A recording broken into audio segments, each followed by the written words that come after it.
smartphone is an amazing tool, obviously, and there's tremendous things that do come from it, but there's also a lot of harms that are present there. So maybe we could look at what would be the top harms that you see present there? Just to kind of briefly give an overview of the harms with smartphones, the first most underlying basic point is that these phones and the social media apps and all these apps that are on them are addictive by design. They're not neutral. They're not just for you to come use them as you want. They want to maximize addiction for your time, attention, and data. And so, especially for kids and their developing brains, they're very prone to the addictive effects. And what I was seeing in the brain research is that time limits really are no match for this addictive design, because even a short amount of time on an app or the smartphone creates a very strong, constant craving for more. So it gives this spike of dopamine, an artificially high level of dopamine, which is a neurotransmitter in the brain, gets a little burst of pleasure.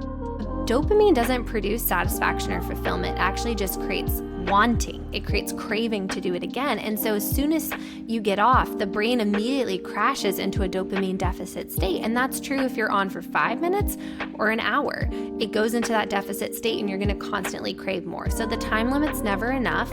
Even a short amount of time is extremely addictive, especially if that's a daily time limit. That accumulates over time. They become used to this artificially high level of dopamine they're getting every day. In the real world, what happens then over time is the brain becomes desensitized to real world pleasures. It means things that used to give that pleasure in real life don't anymore. The brain has become habituated to such artificially high levels. So the addictive design is like the most kind of important harm to pay attention to.